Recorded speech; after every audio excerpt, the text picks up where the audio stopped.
don't know if I've seen someone with the drive and passion to make it in the industry like I've seen with you. Cutthroat. It's very, up and down roller coaster of emotion. He knows his stuff. He's not afraid to go at people. Well, last time I checked, this is not the Los Angeles LeBron.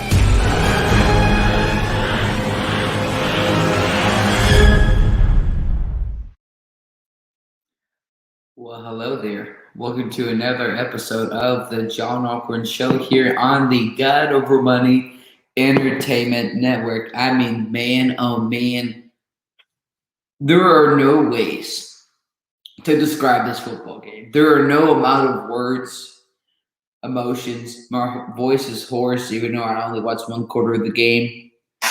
So much excitement, so many emotions going through my head on this tonight. Such an amazing game. Las Vegas Raiders at home with fans is definitely an exciting moment for all fans across the planet, whether you're a Las Vegas Raiders fan, whether you're any kind of fan of the Raiders in any way, shape, or form. Folks, before we get into here, folks, John Allcorn here, as we do for every single program, let's go into tonight's prayer break.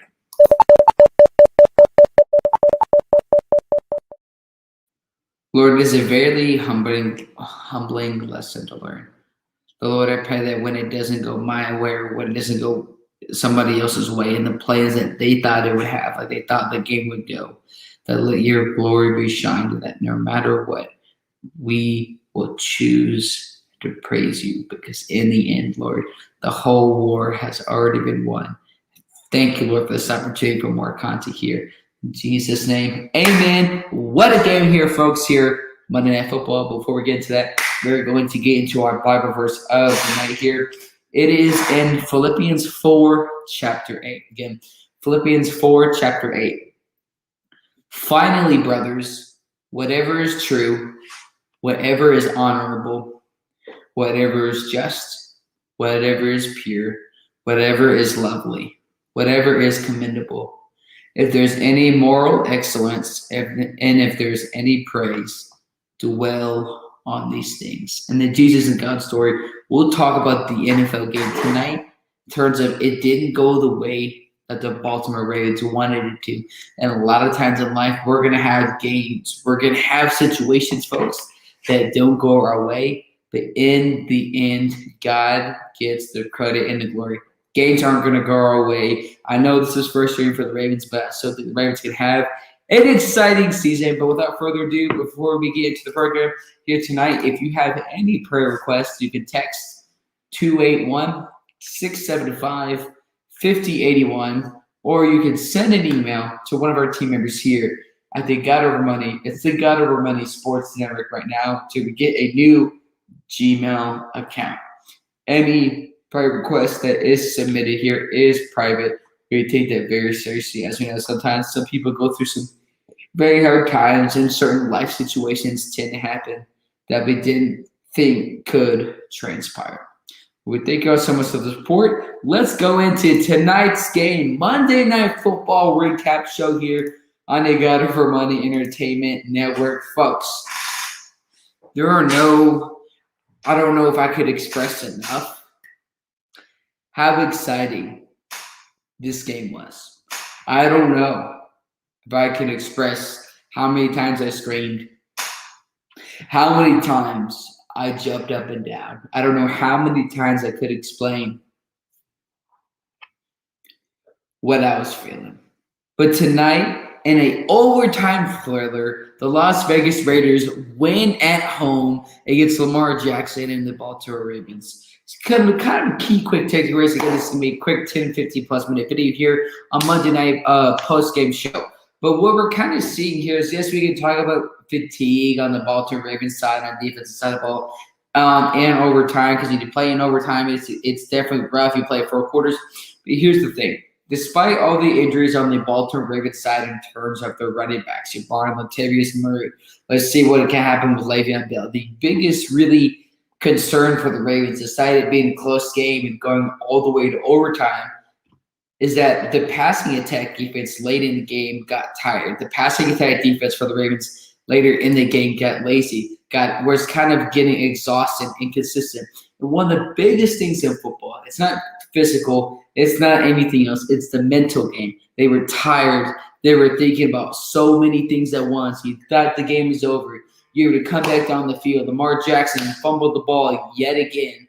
And, of course, we have Lamar Jackson talking about, Lamar Jackson and ball security. This has been an issue his career. We will get into that, though, here. Let's get to our comments before we really deep dive into the Monday Night Football recap show here on the God Over Money Entertainment Network. Christy Wilson says, what's up, Christy? Thank you so much for tuning in. All the time means the world to me and everybody here at the network. This game was wild. Christy, this the really, in my also opinion, add to that. That's the best way I could explain this game. I know we talk about so many games like the Chiefs and like the Bucs and the Cowboys, and so many games in our football watching career. We said we're going through all the emotions. I didn't just go through the emotions. I went through the emotions not once, not twice, but 3 times. We thought the game was over. It was at the 1-yard line. Derek Carr intercepts it in the end zone, and it's unfortunate here. Justin Tucker gets that 47-yarder to ice it into overtime. And, of course, the Raiders get the ball, and all is done there. Such an exciting game. But let's talk from really the Baltimore Ravens side of this. Yes, Lamar Jackson had a good game, 19 for 30, 235 yards and a touchdown. But like I said, let's break it down just beyond just talking about the numbers. They were able to run the football very well, which is not a criticism that I have about Lamar Jackson in this offense. Lamar Jackson did have a very clutch play to Sammy Watkins towards the end of the 4th quarter. That was a great throw by Lamar Jackson, and I will give him full credit for that. Both that being said, folks, here a question with Lamar, even though he needs to work on being a passer. We know Lamar Jackson is a great runner. He's great with his legs, athleticism, and agility. Maybe people are trying to relive the Michael Vick career a bit with the Falcons. I don't know. But he is a very interesting quarterback to watch, though. But still an issue besides him as a passer. But him as a runner is also a concern. Not because he can't run. He made some great plays tonight. The problem was when he was running on crucial plays, he fumbled the football. We talk about it with receivers. We especially talk about it with running backs. We talk about it with tight ends. We definitely need to talk about it when it comes with quarterbacks. If it's early on in the game, no stress, no mess. You can come back in the game and let's see what happens moving forward. That wasn't the main reason why the Baltimore Ravens lost, but I, without have a shadow of a doubt, that was one of the contributing reasons why the Baltimore Ravens lost this game, because Lamar Jackson cannot hold on to the football in crucial moments. Ball security for the Ravens, their passing attack defense was not very good in this game. And again, in the overtime, when you have fatigue, you have their 3rd or 4th round pick for the Raiders, who the Ravens just couldn't really stop late in the game in overtime. 3 receptions for 49 yards, key, first down. And when a team in overtime is getting those first downs really that quick in overtime, that shows, number one, defense is already tired. You had the advantage because you're quick, you're snap head, you're still mentally and physically there. You can get down the field and march down the field before the Ravens be like, oh, wait, I should have done this. It is too late. The Derek Carr catch ended the game here, but kind of breaking down more on the Ravens side of things. Sammy Watkins was the leading receiver with 96 yards. Fortunately, the only receiver to get one was Hollywood Brown, who had 11.5 yards per catch. Sammy Watkins played very well, but really the kind of issues for the Ravens moving forward. Again, it's just one game. We're not here to say this impacts the whole season. This does create some good stories to talk about this week, but definitely a long season ahead. 17 more weeks, 16 more games. So let's not freak out and, oh my gosh, this is going to happen. oh my gosh, this isn't going to happen. Let's calm down. Let's take it one game at a time. But talking from Derek Carr's point of view, I understand that the Raiders head coach is coaching not just for his job this year, next year, potentially in the NFL. He was coaching for his life. And that showed that when he able to force it into overtime. Folks, when I thought the game was over, the Ravens, it was 27, I believe. 24 or something pretty close. It looks like the Ravens won. It's the game over. The Raiders kicked a field goal to tie it up 27. It was 27-24. The Ravens were winning. And somehow the kicker for the Las Vegas Raiders was able to come up with a 45-plus yard field goal to ice it into overtime with a couple of seconds left as the Ravens end that game and head into overtime.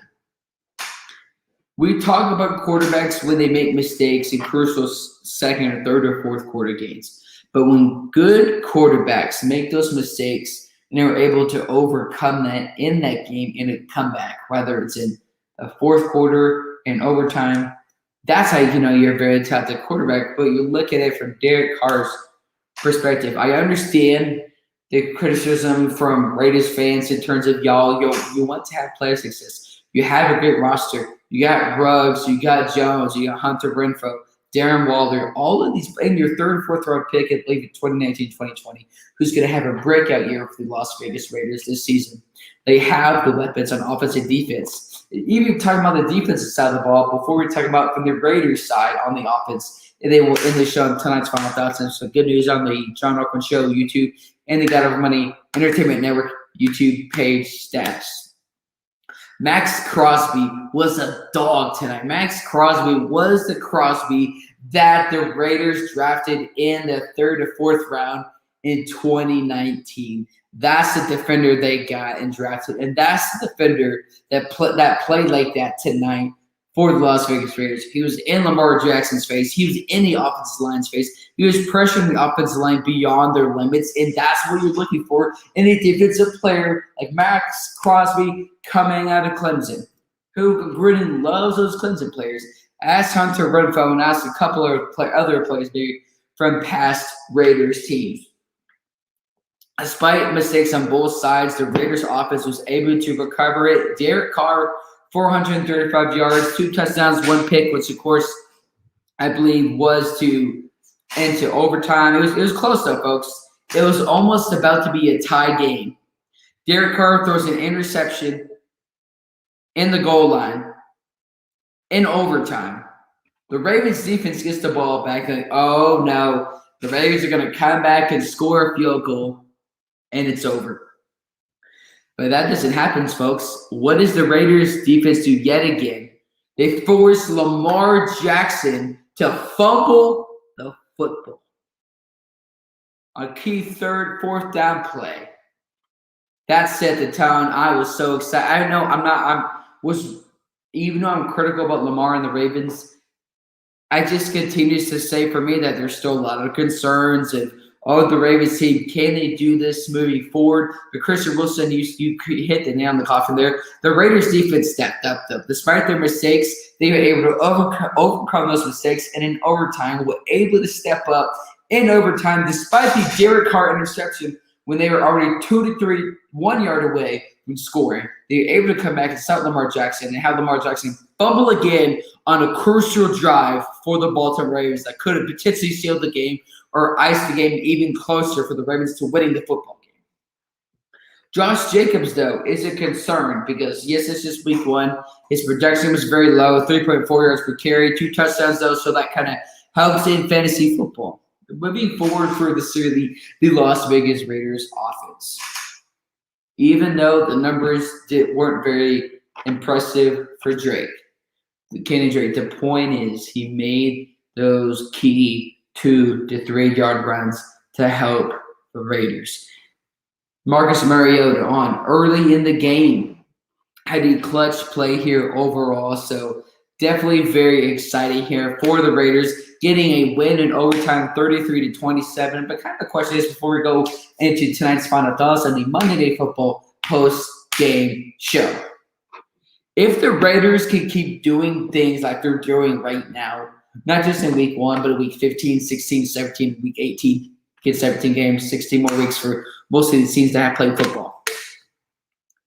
The Raiders have a chance of making the playoffs. The AFC West can be really interesting this year. Chargers won this week. The Broncos won this week. The Chiefs won this week. The Raiders won this week, which makes it an exciting AFC West division going into week 2 of the 2021 NFL season. So thankful, folks. Football is back. The defense of the Raiders is playing like they envisioned him to. Gruden is coaching for his life. Derek Carr made the throws, and I know the interception was on him. Celebrated too early, but it looked like the tight end got the touchdown. Moving forward, though, while they could give the ball to Rice, they can slowly but surely get the running game going towards the halfway into the season for the rest of the season. They know how to effectively use their tight ends, not just for running or blocking, but they effectively spread the ball to their tight ends, to their receivers. Henry Ruggs had some issues early in the game, able to overcome that, have some great catches there. I think this is what people look at. They may just look at the numbers and be like, oh, certain receiver for the Raiders in this hypothetical situation only had like 4 catches for 46 yards. But those 4 catches for 46 yards in this hypothetical situation was on the game-winning drive to help the team win. So that's why I say, folks, numbers can be deceiving. It'd be like a bag of Doritos, empty calorie stats. There, the tacos are the best chips on the planet here. But, folks, the Raiders beat the Baltimore Ravens in overtime when it looks like the game is going to be a tie, 33-27. Las Vegas win the first game of the season. Again, well, not just winning this football game, not just winning this football game in overtime, but winning this football game in overtime, at home and in Las Vegas. That's what makes this, folks, exceptionally exciting in all of the ways, shape, and form. Definitely an exciting time for the Raiders this season with Lamar Jackson. This offense has some questions moving forward, even though despite Lamar Jackson had some very good passing plays. But without a doubt, folks, let's go to tonight's final thoughts. Good, folks, we have some good news. Not a shocker, but very stressful on the day when YouTube this past day decided to put a strike on my YouTube channel and decided to remove the same video from yesterday on the post-game Sunday show on the John Allcorn Show YouTube page, on the God Over Money Entertainment Network YouTube page. Finally, YouTube responded earlier today when they removed the video. They removed the strike. They found out yet again that my videos were not violating their terms of services. So somewhere out there's someone targeting my videos, or it's a troll. I don't know, folks. We will probably be able to record yet again here on the God Over Money Entertainment Network and the John Allcorn Show YouTube page without having to worry about losing my channel for good. But again, folks, we're going to have to be careful on that, but you just don't know. YouTube may try to do this again because it was a YouTube finally getting smart. They're getting there, Christy. I just really want to get to the bottom line of maybe who is flagging my stuff. Again, I'm not going to say anything to this person. I'm not going to do anything. I just want to know who is targeting my videos because, folks, it's not by accident. This has happened on the same video 4 to 5 times. Absolutely unacceptable here by YouTube by letting this happen. But, I mean, they're getting there, Christy. It's just a little bit of a concern. Is this going to happen again? And how effectively is it going to happen again? Chris Wilson says he could be targeted by a huge idiot troll. And you definitely could have a good point, though. It makes you kind of wonder all of a sudden why a troll would want to be trolling my channel when I've been doing this content for about, let's say, since June 10th of this year, starting the God Over Money Entertainment Network. And then, of course, all of a sudden, August 25th, the same thing happened, Christy. Rolling the appeal just like that. And it happens again today. Remove the strikes here. And exactly, though, my man, thank you so much for tuning in. We haven't talked in a while. But, yeah, so basically, if you didn't know, this happened. I had the Sunday Night Football post-game show on my John Allcorn Show YouTube page. and the God Over Money Entertainment Network YouTube page. Both of these are that were taken down for violating the terms of services for spam and malpractices. It's just, you said it is someone who doesn't like the video. Yes, but I'm kind of wondering who, or is it the same person? Because this happened. This is not the first time it's happened. It happened last month on August 25th, late at night.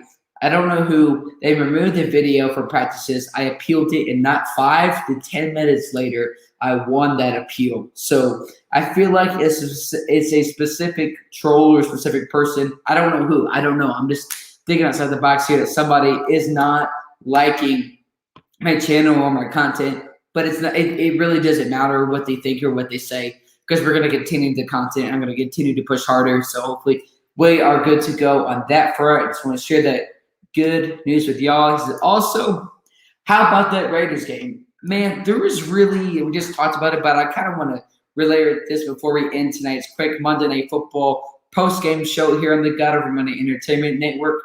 John Allcorn, the John Allcorn Show, is that there are no true words to say. We talk about, man, how we go through the emotions in a football game.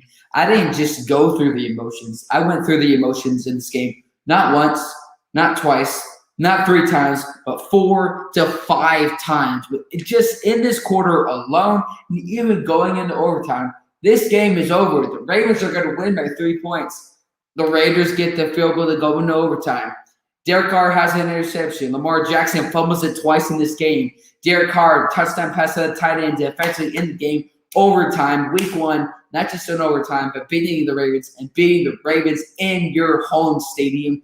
It's such an exciting game here. I expect a lot of those games moving forward here in the NFL, head into this week 2 of the 2020 season when the New York Giants face off against the Washington football team this Thursday night here, folks. So hopefully the troll or whoever is targeting the YouTube channel moving forward, that doesn't happen again, because I'm going to keep fighting it. I don't back down to nobody when it comes to you missing my content. I'm going to fight and get that appeal, because this content, no matter what platform it's on, it's all about love, but no matter what platform this is on, if I just have to use Facebook and LinkedIn or just Twitch for whatever reason, the content's going to get out there. It just means I'll break this video up into segments and put it on Instagram and put it on Twitter into multiple parts and put it onto every social media platform I can find to make sure y'all get the content out there, and it makes a difference in y'all's lives. But the final thought here for tonight's show, folks, we have a new show coming to the network tomorrow called Timeout with John Allcorn here. As folks, if you don't know, before I decided to go full-time really into sports podcasting in terms of looking to get this for a career one day, used to work with kids. So we call this show the Timeout with John Allcorn, of course, because I'm the host of the show, but call it Timeout because we're going to take a break. We're going to take a breather. We're going to take a breather talking sports, put the sports podcast to the side, and I'm just going to talk to you about my journey working in childcare and talking about my journey in the daycare industry and things that really shouldn't be happening in terms of stereotypes. It's unfiltered in terms of telling the truth, but all daycare names and former coworker names, all that's going to be not there. So I'll say coworker number 456. I don't want to talk about, I don't want to reveal their personal information. We just more stories about my childcare and daycare career. But thank you all so much for the support on this. And I just love seeing this right here, folks. But again, turn your headphones down on this, but I just love getting excited about football.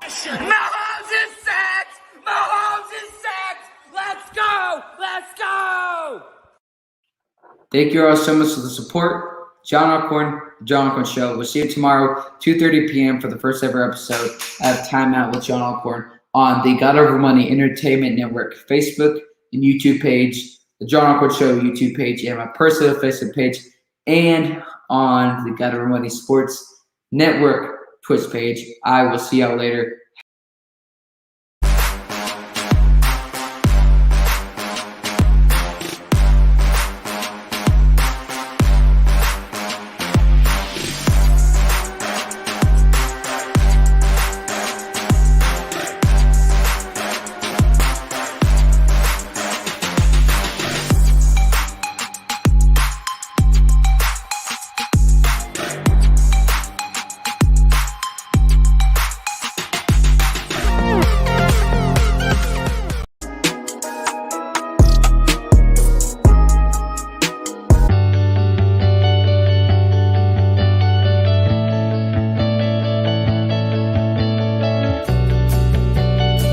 if I've seen someone with the drive and passion to make it in the industry like I've seen with you. Cutthroat. It's very, up and down roller coaster of emotion. He knows his stuff.